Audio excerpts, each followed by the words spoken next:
राधे राधे। आप सभी का मेरे चैनल पर स्वागत है। क्या आप लोगों को पता है आखिर गीता पर ही शपथ क्यों दिलाई जाती है? आइए जानते हैं इस कथा के बारे में। कथा कुछ इस प्रकार से है। भगवान श्रीहरि मूर दैत्य का नाश करने के बाद बैकुंठ लोक में शेष शैया पर आंखें मूंदे लेटे मन ही मन मुस्कुरा रहे थे। देवी लक्ष्मी उनकी चरण सेवा कर रही थी। भगवान को मन में ही मुस्कुराता देख देवी को कौतूहल हुआ। देवी लक्ष्मी ने उनसे प्रश्न किया, भगवान, आप संपूर्ण जगत का पालन करते हुए भी अपने ऐश्वर्य के प्रति उदासीन से होकर इस क्षीर सागर में नींद ले रहे हैं, इसका क्या कारण है? श्रीहरि पुनः मुस्कुराए और अपनी मोहक मुस्कान बिखेरते हुए बोले, हे प्रिय, मैं नींद नहीं ले रहा, बल्कि अपनी अंतर्दृष्टि से अपने उस तेज का साक्षात्कार कर रहा हूँ देवी, जिसका योगी अपनी दृष्टि से ही दर्शन कर लेते हैं। जिस शक्ति के अधीन ये समस्त संसार है, मैं जब भी उसका मन में दर्शन करता हूँ तब आपको ऐसा प्रतीत होता है कि मैं नींद में डूबा हूँ, परंतु ऐसा नहीं है। भगवान ने इतनी रहस्यमय तरीके से बात कही कि लक्ष्मी जी को कुछ बातें समझ में आईं, कुछ नहीं आईं। उन्होंने पुनः प्रश्न किया, हे नाथ, आपके अतिरिक्त भी कोई शक्ति है जिसका ध्यान स्वयं आप करते हो? ये बात तो मुझे घोर विस्मय में डालती है। श्री हरि ने कहा, देवी, इस बात को अच्छी प्रकार से समझने के लिए आपको गीता के रहस्य समझने होंगे। गीता के समस्त अध्याय मेरे उस शरीर के अंग है जिसकी आप सेवा करती हैं। गीता के आरंभ के 5 अध्यायों को मेरे 5 मुख जाने, 6 से 15वें अध्याय को मेरी 10 भुजाएं समझिए, 16वां अध्याय तो मेरा उदर है जहाँ शुद्धा शांत होती है, अंतिम के 2 अध्यायों को मेरे चरण कमल समझिए। भगवान ने गीता के अध्यायों की इस प्रकार व्याख्या कर दी, लक्ष्मी जी की उलझन घटने की बजाय और बढ़ने लगी। भगवान ने भाप लिया कि देवी के मन में क्या चल रहा है। श्रीहरि ने पुनः कहा, देवी, जो व्यक्ति गीता के एक भी अध्याय अथवा एक श्लोक का भी प्रतिदिन पाठ करता है, वह सुशर्मा की तरह सभी पापों से मुक्त हो जाता है। अब तो देवी लक्ष्मी और उलझ गईं। उन्होंने संयंत्र भाव में अपनी अधीरता व्यक्त करते हुए, हे नाथ, ये आपकी क्या लीला है? एक के बाद एक आप पहेलियां ही कहते जा रहे हैं, कृपया आप मेरी जिज्ञासा शांत करें। भगवान पुनः मुस्कुराने लगे और उन्होंने लक्ष्मी देवी को सुशर्मा की कथा सुनानी शुरू की। सुशर्मा नाम का एक घोर पापी व्यक्ति था। वह हमेशा भोग विलास में डूबा रहता, मदिरा और मांसाहार इसी में जीवन बिताता। एक दिन सांप काटने से उसकी मृत्यु हो गई। उसने नरक में यातनाएं झेली और फिर से पृथ्वी पर एक बैल के रूप में जन्म लिया। अपने मालिक की सेवा करते बैल को 8 साल गुजर गए। उसे भोजन कम मिलता, लेकिन परिश्रम जरूरत से ज्यादा करनी पड़ती। एक दिन बैल मूर्छित होकर बाजार में गिर पड़ा। बहुत से लोग जमा हो गए। वहां उपस्थित लोगों ने से कुछ ने बैल का अगला जीवन सुधारने के लिए अपने अपने हिस्से का कुछ पुण्य दान करना शुरू किया। उस भीड़ में एक वैश्या भी खड़ी थी। उसे अपने पुण्य का पता नहीं था, फिर भी उसने कहा उसके जीवन में जो भी पुण्य रहा हो उसका अंश बैल को मिल जाए। बैल मरकर यमलोक पहुंचा। बैल के हिस्से में जमा पुण्य का हिसाब किताब होना शुरू हुआ तो बड़े आश्चर्य की बात हुई। ऐसे आश्चर्य की बात जिसके बारे में यदि धरती लोक पर किसी व्यक्ति को कहे तो वो विश्वास ही नहीं करेगा। बैल के हिस्से में सर्वाधिक पुण्य उस वैश्य का दान किया हुआ था। उसी वैश्य के पुण्य दान के कारण बैल को नरकलोक से मुक्ति हो गई। इतना ही नहीं, उसी पुण्य काल से पृथ्वी लोक का भोग करने के लिए मानव रूप में जन्म देकर भेजा गया।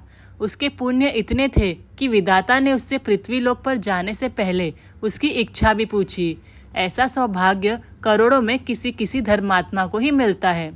इंसान के रूप में जाने से पहले बैल ने मांगा, हे परमात्मा, आप मुझे मानव रूप में पृथ्वी पर भेजने का जो उपकार कर रहे हैं उसमें मैं धन्य हो गया हूँ।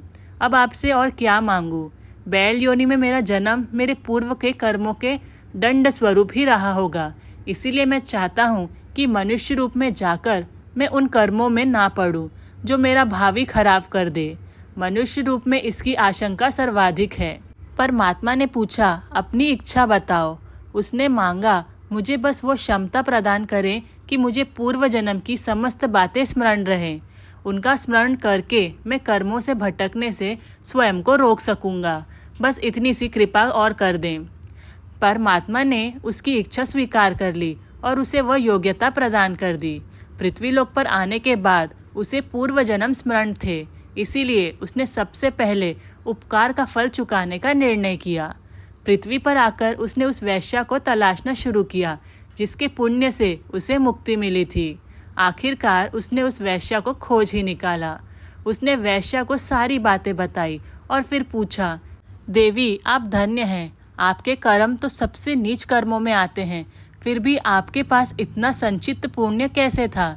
ये घोर आश्चर्य की बात है। मैं जानना चाहता हूँ कि कौन सा पुण्य आपने मुझे दान किया था। वैश्या ने एक तोते की ओर इशारा करके कहा। वह तोता प्रतिदिन कुछ पढ़ता है, उसे सुनकर मेरा मन पवित्र हो गया।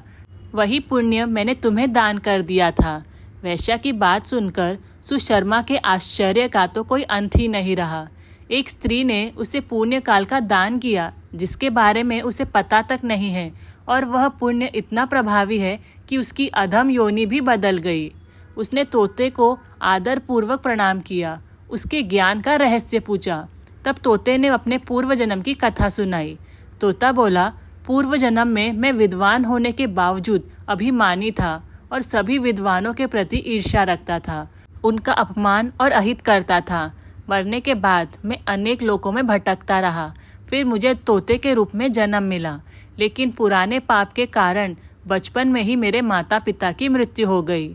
मैं रास्ते में कहीं अछेत पड़ा था, तभी देवयोग से वहाँ से कुछ ऋषि मुनि गुजरे। मुझे इस अवस्था में देखकर उन्हें दया आई और मुनि मुझे साथ उठा ले आए। आश्रम में लाकर मुझे एक पिंजरे में वहाँ रख दिया जहाँ विद्यार्थियों को शिक्षा दी जाती थी। मैंने वहाँ गीता का पूरा ज्ञान सीखा। सुनते सुनते गीता का प्रथम अध्याय मुझे कंठस्थ हो गया। इससे पहले कि मैं अन्य अध्याय सीख पाता, एक बेहलिए ने वहाँ से चुराकर इन देवी को बेच दिया। मैं अपने स्वभाववश इनको प्रतिदिन गीता के श्लोक सुनाता रहता हूँ। वही पुण्य इन्होंने आपको दान किया और आप मानव रूप में आए। श्री हरि ने लक्ष्मी जी से कहा, देवी जो गीता का प्रथम अध्याय पढ़ता या सुनता है उसे भव सागर पार करने में कोई कठिनाई नहीं होती। तो इस प्रकार भगवान ने श्रीमद् भागवत गीता के विभिन्न अध्यायों को अपने शरीर का अंग मानते हुए बताया है कि गीता में साक्षात उनका वास है। गीता को स्पर्श करने का अर्थ है आप श्री नारायण के अंगों को स्पर्श कर रहे हैं। भगवान का स्पर्श करके सौगंध लेने के बाद कोई असत्य नहीं कहेगा, इसी विश्वास के साथ गीता की सौगंध दी जाती है। कर्म की व्याख्या करता सर्वश्रेष्ठ ग्रंथ है भगवत गीता, जो सिखाती है कि व्यवहार में मनुष्य का जीवन कैसा होना चाहिए। असत्य बोलने, लालच और मोह में पड़कर अपने निकटजनों को अनुचित सलाह देने और धर्म के विरुद्ध जाना मनुष्य का सिर्फ अपना ही नहीं बल्कि पूरे कुल का नाश का कारण हो जाता है। ये सब सिखाती है गीता। ऐसे ग्रंथ से उत्तम और क्या होगा न्याय की सौगंध के लिए साक्षी रखने को।